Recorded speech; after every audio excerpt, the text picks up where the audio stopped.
I'm Eric, and this is Listen to Sleep. I got the loveliest email from a listener this week, thanking me for reading her request, and I would love to read one for you too if you have one. Anything that's short, about 10 pages or less, and in the public domain is fair game for a request. A good place to look is at Gutenberg.org. It's pretty much the internet's home for public domain books, and where I find most of the stories for the show. If you have something you'd like to hear, hit me up on Twitter. You can find me at Listen to Sleep there. And you can also email me at Eric, E-R-I-K, at listentosleep.com. This week, it's part 2 of the Irish folk tale, The Queen of the Many-Colored Bedchamber. Suddenly, a chill wind swept through the bedchamber. The fire in the grate flickered, and the candles burned low. The child in the cot stirred and moaned. "See that," said Finn in a hoarse whisper, pointing to the fireplace.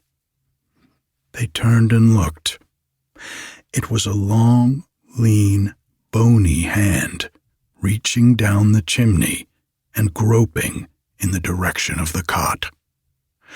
The fingers were spread out and crooked, all ready to clutch. Slowly the long arm lengthened and drew near the cot. It was about to snatch the child when Finn darted forward and seized it in an iron grip. There was a violent struggle, for Finn had the arm of the witch in his powerful grasp. He held on so masterfully that the witch, in her frantic efforts to draw it away, fell down the chimney, rolled across the fire, struck Finn a terrific blow on the temple with her other hand, and then, falling on top of his unconscious body, lay still, her shoulder torn and bleeding.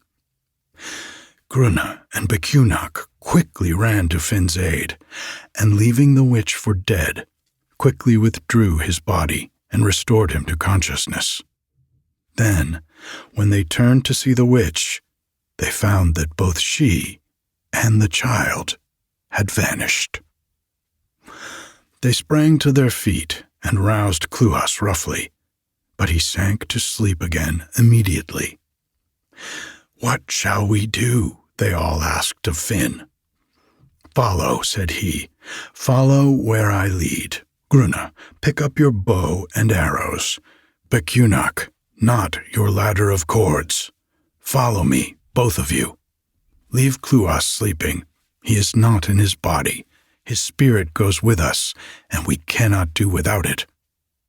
So Grunna gathered up his bow and arrows, and Bedchamber his rope, and the three, leaving the body of Cluas like dead wood, went forth to seek the witch.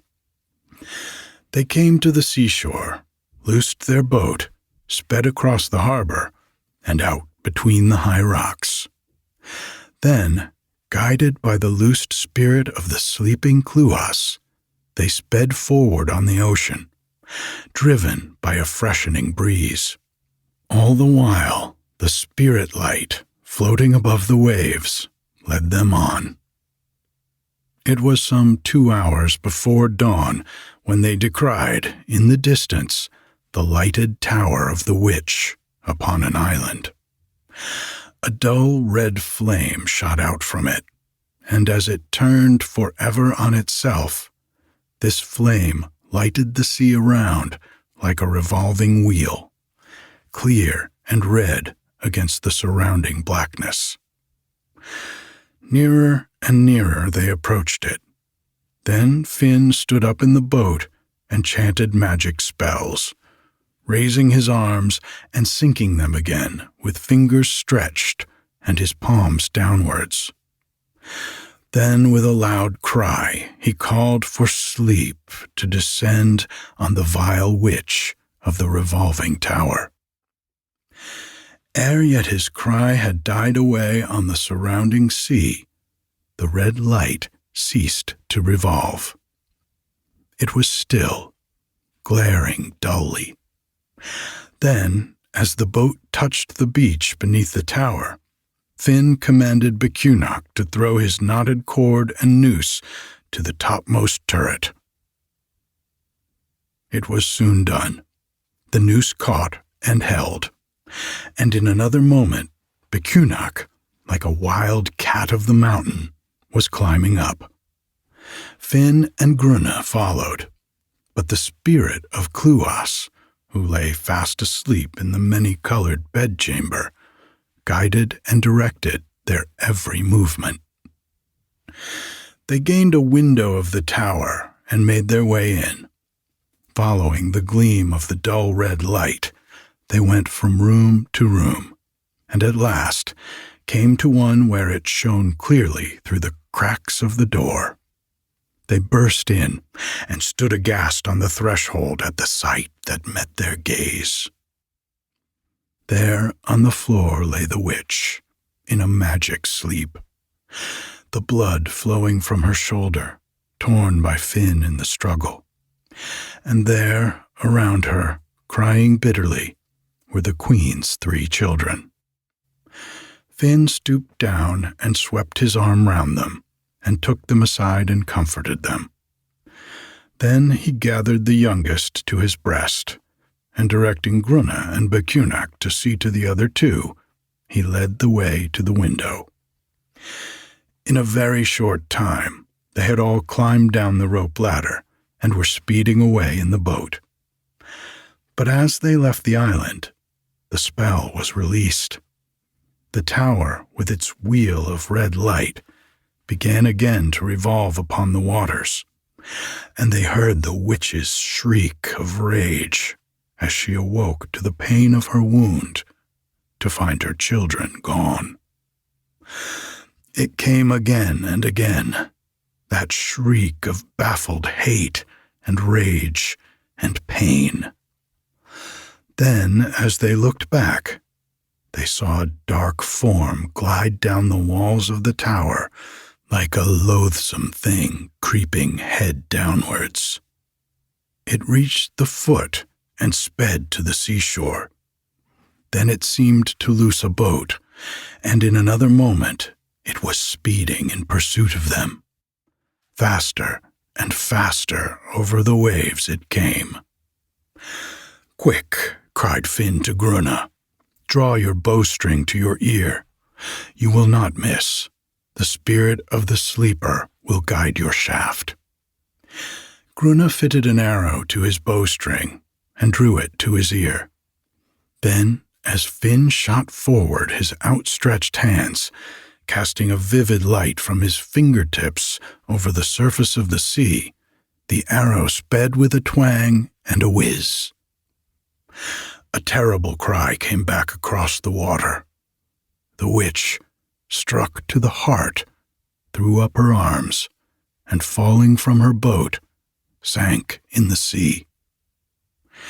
Finn put down his hands, and then all was dark, save for a dull red light, which flickered and played above the spot where the witch had sunk, and they sped on. Now they neared the harbor, and saw a multitude of people waiting, with torches waving. When they gained the foothold of the land, with the 3 children in their arms, the people raised a mighty cheer. The Queen heard it, and hastened to meet them. Great was her joy on receiving her 3 children at the hands of Finn, and she showered upon him every blessing, entertaining him and his comrades, the 3 sons of Borskilog, for a whole year. And every year thereafter, lest the deed be forgotten, on the anniversary of the day she sent a boat laden with gold and silver and precious stones, and shields and helmets and chess tables and rich cloaks. And the sons of Borskilog invited Finn to join them in high festival on that day, for they said such deeds should never be forgotten. And one morning in spring, Finn, son of Cumhail, went into the gardens and orchards about his palace, and plucked many twigs from flowers and fruit trees, and with these he went down to the seashore. Holding them above the waves, he recited a spell, and immediately a boat was formed of the twigs, a trim little craft with sail set.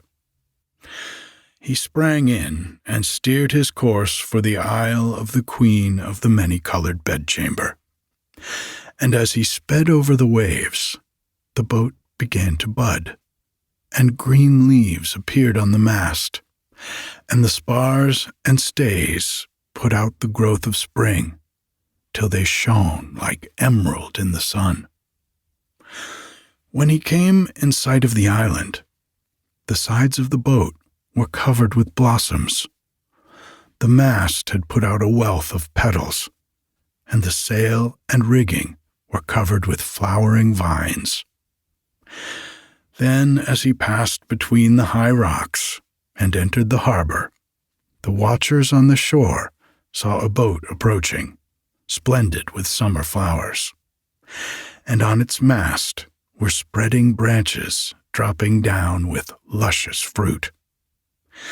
Nearer and nearer it came, and when it touched the shore, Finn sprang out and bade them gather the beautiful flowers and the ripe fruit and take them to their queen. And Queen Briaca valued this present more than any other he could have offered, because the manner of it was beautiful. And Cluas, the sleeper, what reward had he? He claimed none, and none knows what his reward was. Yet it is said that in the land of deep sleep there are rewards undreamt of by those who wake.